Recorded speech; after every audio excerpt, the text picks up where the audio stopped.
বিসমিল্লাহির রহমানির রহিম। প্রিয় দেশবাসী, আসসালামু আলাইকুম। বর্তমানে বাংলাদেশ ইতিহাসের এক কঠিন সময়ের মুখোমুখি। দেশে এখন পাহাড় সম বৈষম্য। একদিকে লুটেরাদের রাজত্ব, অপরদিকে লাঞ্ছিত বঞ্চিত মানুষের নিঃশব্দ কান্না। নিশিরাতে সরকারের এক অবৈধ মন্ত্রী বলেছে, দেশে নাকি এখন 4 কোটি লোকের জীবনযাপনের মান ইউরোপের মতন। প্রশ্ন, তাহলে বাকি 14 কোটি মানুষের জীবনযাপন মান কোন দেশের মতন? দেশের অধিকাংশ মানুষকে এখন কেন বাজারে গিয়ে প্রয়োজনীয় জিনিসপত্র না কিনে প্রায় ফিরে আসতে হয়? অসংখ্য মানুষকে কেন অর্ধাহারে অনাহারে থাকতে হয় প্রায় প্রতিদিন? কে দেবে এসব প্রশ্নের জবাব? প্রিয় দেশবাসী, বাস্তবতা হলো দেশে এখন নিত্য প্রয়োজনীয় প্রতিটি পণ্যের দাম সাধারণ মানুষের নাগালের বাইরে বলা যায়। একমাত্র কমেছে আওয়ামী নেতাকর্মীদের কথার দাম, কমেছে মানুষের মূল্য, মানবিক মর্যাদা। এর কারণ দেশ এখন মাফিয়া চক্রের কবলে।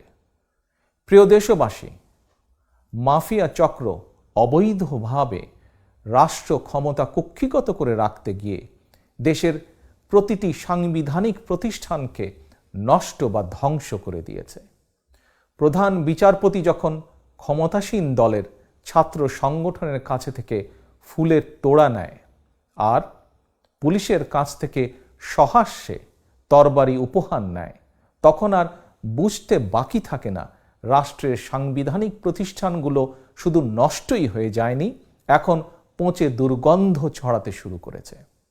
প্রিয় দেশবাসী, আপনারা জানেন, অবৈধভাবে রাষ্ট্র ক্ষমতা কুক্ষিগত করে রাখতে গিয়ে মাফিয়া চক্র দেশে সুপরিকল্পিতভাবে সেনা হত্যাযজ্ঞ ঘটিয়েছে। বাংলাদেশের মহান মুক্তিযুদ্ধের ইতিহাসের অনিবার্য সাক্ষী বিডিআরের নাম ঠিকানা খোল নলচে পাল্টে দিয়েছে। দেশে বিদেশে র্যাব এবং পুলিশ বাহিনীকে মানবাধিকার লঙ্ঘনকারী খুনি বাহিনী হিসাবে পরিচিত করানো হয়েছে। আর সর্বশেষে এবার দেশের আনসার বাহিনীকেও মাফিয়া চক্রের টার্গেটে পরিণত করা হয়েছে। আওয়ামী চক্র তাদের হীন দলীয় রাজনৈতিক স্বার্থে গণতন্ত্রকামী জনগণের পেছনে লেলিয়ে দিয়ে আনসার বাহিনীকেও ধ্বংসের চক্রান্তে লিপ্ত হয়েছে। প্রিয় দেশবাসী, মাফিয়া সরকারের পতন ঘটিয়ে জবাবদিহিতামূলক রাষ্ট্র ও সরকার প্রতিষ্ঠা করতে না পারলে জনগণের বাংলাদেশে জনগণের সরকার, জনগণের শাসন কায়েম করতে না পারলে স্বৈরাচারের অন্ধকার থেকে দেশকে গণতন্ত্রের আলোয় ফেরানো সম্ভব নয়। এ প্রসঙ্গে আমি দেশের স্বাধীনতা ও গণতন্ত্র প্রিয় জনগণের উদ্দেশ্যে বলতে চাই, মাফিয়া চক্রের কবল থেকে বাংলাদেশকে মুক্ত করা না গেলে জনগণকে হয়তো অদূর ভবিষ্যতে নির্যাতিত ফিলিস্তিনিদের মতোই নিজ দেশে পরাধীনতার শৃঙ্খল পড়ে থাকতে হবে। প্রিয় দেশবাসী, জনগণের বাংলাদেশে জনগণের শাসন কায়েম করতে হলে প্রথমেই প্রতিটি নাগরিকের ভোটের অধিকার প্রতিষ্ঠা করতে হবে। নিশ্চিন্তে প্রতিটি নাগরিকের ভোট প্রয়োগের অধিকার, সুযোগ ও পরিবেশ নিশ্চিত করতে হবে। কারণ জনগণের রাজনৈতিক ক্ষমতায়ন ছাড়া দেশের সার্বভৌমত্ব যেমন নিরাপদ নয়, একইভাবে গণতান্ত্রিক অধিকার চর্চা, মানবাধিকার রক্ষা কিংবা টেকসই উন্নয়নও সম্ভব নয়। প্রতিটি নাগরিকের ভোট প্রয়োগের অধিকারই হচ্ছে নাগরিকদের রাজনৈতিক ক্ষমতায়নের অন্যতম প্রধান অস্ত্র। কিন্তু স্বৈরাচার হাসিনা নাগরিকদের ভোটের অধিকার প্রয়োগের গণতান্ত্রিক অধিকারই কেড়ে নিয়েছে। গত কয়েকটি নির্বাচনে, বিশেষ করে জাতীয় নির্বাচনে, জনগণ ভোট দিতে পারেনি। 2014 সালের জাতীয় নির্বাচনে নির্ধারিত ভোটের দিনের আগেই নির্লজ্জভাবে 154 জনকে বিনা ভোটে এমপি ঘোষণা করা হয়েছিল। এরপর জাতীয় নির্বাচন হওয়ার কথা ছিল 2018 সালের 30শে ডিসেম্বর। ওই নির্বাচনের আগের দিন অর্থাৎ 29শে ডিসেম্বর রাতে অন্ধকারে জনগণের ভোট ডাকাতি করা হয়ে গিয়েছিল। আত্মমর্যাদাহীন, মেরুদণ্ডহীন নির্বাচন কমিশনকে ব্যবহার করে ভোট ডাকাত হাসিনার ভোট ডাকাতিতে সহযোগিতা করেছে জনপ্রশাসন ও আইন শৃঙ্খলা বাহিনীর একটি আওয়ামী সিন্ডিকেট। প্রিয় দেশবাসী, আবারও জাতীয় নির্বাচনের সময় ঘনিয়ে এসেছে। নিশিরাতের ভোট ডাকাত সরকার আবারও জনগণের ভোট ডাকাতির ষড়যন্ত্রে লিপ্ত হয়েছে। এর আগে 2014 সাল কিংবা 2018 একটি নির্বাচনেও জনগণ ভোট দেবার সুযোগ পায়নি। নতুন ভোটাররাও ভোট দেবার সুযোগ পায়নি। দেশে বর্তমানে প্রায় 12 কোটি ভোটারের মধ্যে গত 15 বছরে ভোটার তালিকায় এ পর্যন্ত যুক্ত হয়েছে নতুন প্রজন্মের প্রায় 3 কোটি ভোটার। ভোট ডাকাত হাসিনা আগের মতন এবারও যেন আপনার, আমাদের ভোট ডাকাতি করে নিয়ে যেতে না পারে, এই জন্য আওয়ামী ভোট ডাকাতের বিরুদ্ধে রুখে দাঁড়াতে হবে। লুণ্ঠিত ভোটের অধিকার ছিনিয়ে আনতে হলে বিশেষ করে নতুন প্রজন্মের প্রায় 3 কোটি ভোটারকে জেগে উঠতে হবে। তরুণদেরকে রাজপথে ভোটের অধিকার আদায়ের মিছিলের অগ্রভাগে থেকে নেতৃত্ব দিতে হবে। ছাত্র, যুবক, তরুণদের সামনে নিশিরাতের ভোট ডাকাত সরকারকে পরাস্ত করে 52, 71, 75-এর 7ই নভেম্বর কিংবা 90-এর স্বৈরাচার বিরোধী আন্দোলনের মতন আরেকটি ঐতিহাসিক দৃষ্টান্ত স্থাপন করার এখনই সময়ে। তারুণ্যের সাহসী প্রতিরোধের সামনে কখনোই কোনো দেশে কোনো স্বৈরাচার টিকে থাকতে পারেনি। আমি দৃঢ়ভাবে বিশ্বাস করি প্রবীণদের বুদ্ধিদীপ্ত নির্দেশনা আর রাজপথে নবীনের দীপ্ত পদচারণার সামনে কোনো স্বৈরাচার টিকে থাকতে পারে না। স্বৈরাচার হাসিনাও টিকে থাকতে পারবে না। প্রিয় দেশবাসী, জনগণের অধিকার আদায়ের মিছিল ঠেকাতে পুলিশের ইউনিফর্ম পরিয়ে আইন শৃঙ্খলা বাহিনীর মধ্যে ঢুকিয়ে দেওয়া একটি আওয়ামী দুষ্টিচক্র বারবার জনগণের দিকে বন্দুক নিয়ে তেড়ে আসছে। তবে আইন শৃঙ্খলা বাহিনীর মধ্যে থাকা এই আওয়ামী দুষ্টিচক্রের সংখ্যা খুব বেশি নয়। জনগণ ঐক্যবদ্ধ থাকলে আইন শৃঙ্খলা বাহিনীর ইউনিফর্ম পরা আওয়ামী দুষ্টিচক্র এবার পিছু হটতে বাধ্য হবে। কারণ মানবতা বিরোধী এই আওয়ামী দুষ্টিচক্রটি ইতিমধ্যেই দেশে বিদেশে চিহ্নিত। দেশের জনগণ যেমন আওয়ামী দুষ্টিচক্রকে চিহ্নিত করেছে, বিশ্বের মানবাধিকার সংগঠনগুলো তালিকায় রয়েছে এই দুষ্টু চক্রের নাম। তবে গণতন্ত্রকামী জনগণ বিশ্বাস করে দেশের আইন শৃঙ্খলা বাহিনীর অধিকাংশ কর্মকর্তা সদস্য জনগণের গণতান্ত্রিক অধিকারের সঙ্গে একমত। কারণ স্বৈরাচার হাসিনার শাসন আমলে প্রশাসন কিংবা পুলিশ বাহিনীর সদস্য, এমনকি তাদের পরিবারের সদস্যরাও ভোট দিতে পারেনি।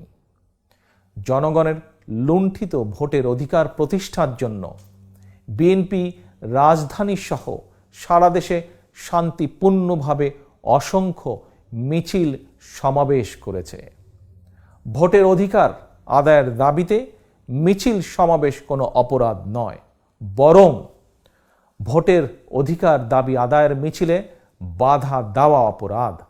সুতরাং আমি জনপ্রশাসন এবং আইন শৃঙ্খলা বাহিনীর সদস্যদেরকে সতর্ক করে দিয়ে বলতে চাই, ভোটের অধিকার আদায়ের মিছিল সমাবেশে বাধা দিয়ে নিজেদেরকে অপরাধে জড়াবেন না।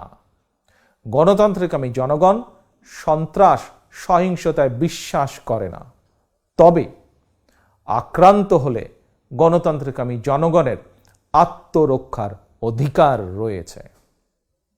প্রিয় দেশবাসী, গণতন্ত্রকামী জনগণের দাবি স্পষ্ট।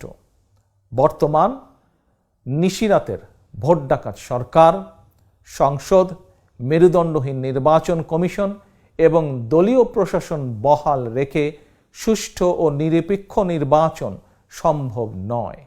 সুতরাং চিহ্নিত ভোট ডাকাত শেখ হাসিনাকে রাষ্ট্রীয় ক্ষমতার বাইরে রেখে নির্বাচনকালীন নির্দলীয় নিরপেক্ষ সরকারের অধীনেই আগামী নির্বাচন হতে হবে।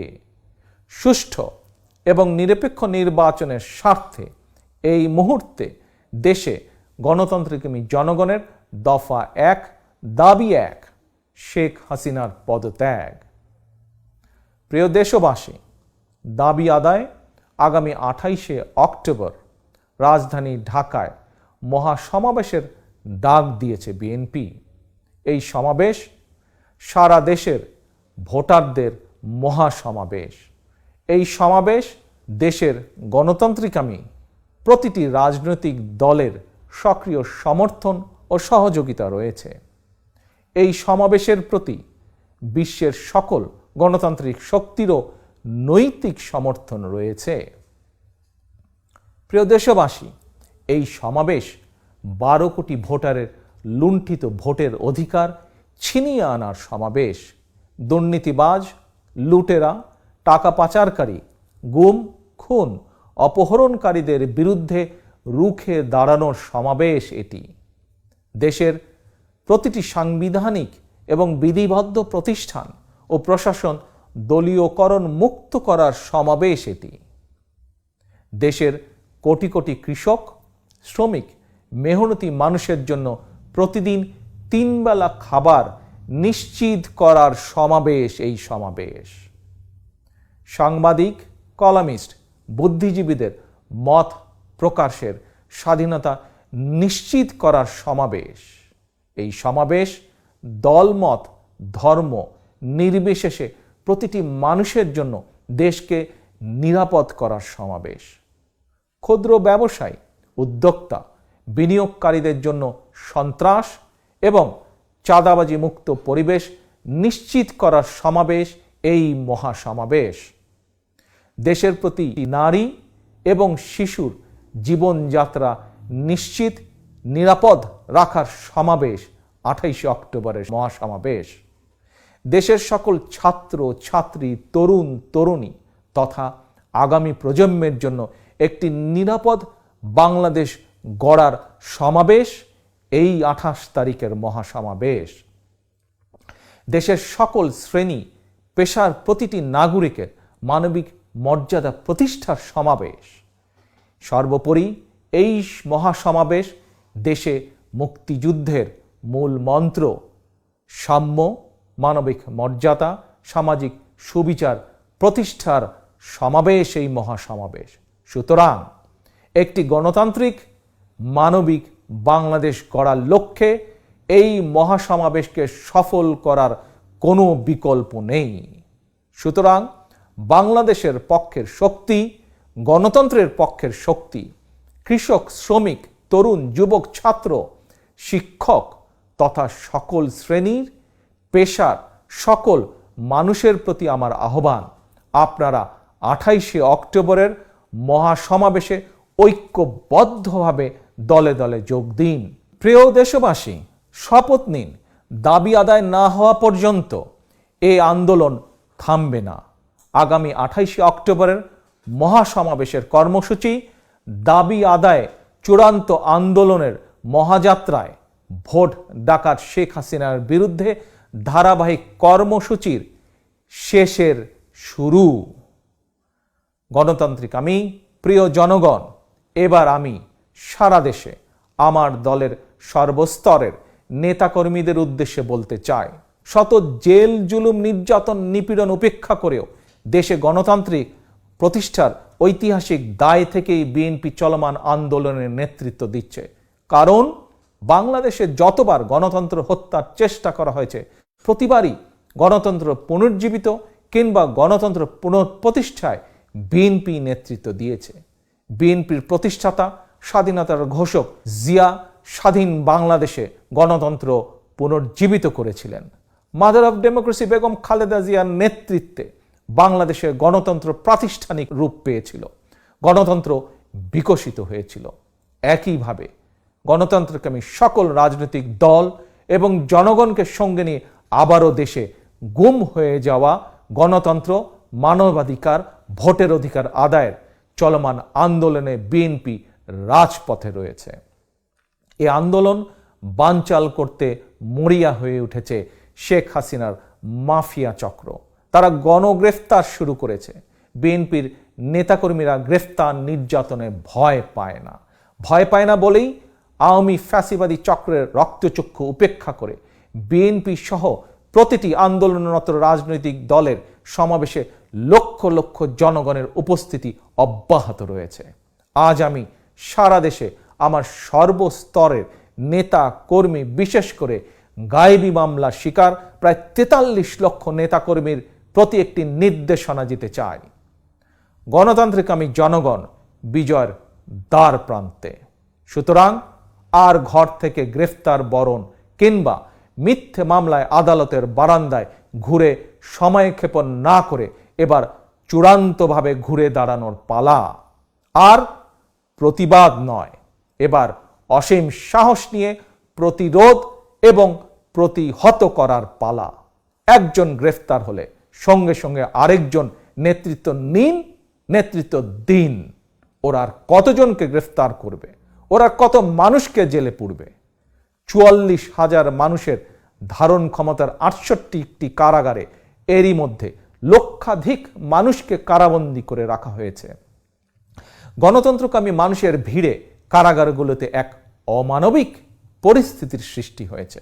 যাদেরকে গণহারে গ্রেফতার করা হচ্ছে এরা কেউ গুম, খুন, অপহরণ কিংবা চুরি, ডাকাতি বা কোনো অপরাধের সাথে তারা জড়িত নয়। তাহলে কেন এই অবৈধ গ্রেফতার? আমি স্বৈরাচার, ভোট ডাকাত, মাফিয়া সরকারকে হুঁশিয়ার করে বলতে চাই, এভাবে গণগ্রেফতারের পরিণতি ভালো হবে না। অবিলম্বে বিএনপি এবং ভিন্ন দল ও মতের মানুষকে গণগ্রেফতার বন্ধ করতে হবে। ইতিমধ্যে যাদেরকে গ্রেফতার করা হয়েছে তাদেরকে 28শে অক্টোবরের আগেই কারামুক্তি দিতে হবে। অন্যথায় কারাবন্দী এই মানুষেরাই আগামী 28শে অক্টোবর দেশের 68টি কারাগার থেকে একযোগে গণতন্ত্র মুক্তির আওয়াজ তুলতে বাধ্য হবে। প্রিয় দেশবাসী, আর সময় ক্ষেপণের সময় নেই। এখন চূড়ান্ত বিজয় অর্জনের লড়াই। এরই মধ্যে স্লোগান উঠেছে, এবার আর ছাড় নাই, ভোটের অধিকার ফেরত চাই। 1971 সালে আমরা যুদ্ধ করেছিলাম বাংলাদেশের স্বাধীনতা অর্জনের জন্য।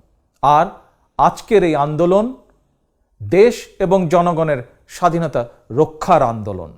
অচিরেই গণতন্ত্রকামী মানুষের বিজয় নিশ্চিত হবেই হবে ইনশাআল্লাহ। আল্লাহ হাফেজ। বাংলাদেশ জিন্দাবাদ। বাংলাদেশ জাতীয়তাবাদী দল জিন্দাবাদ।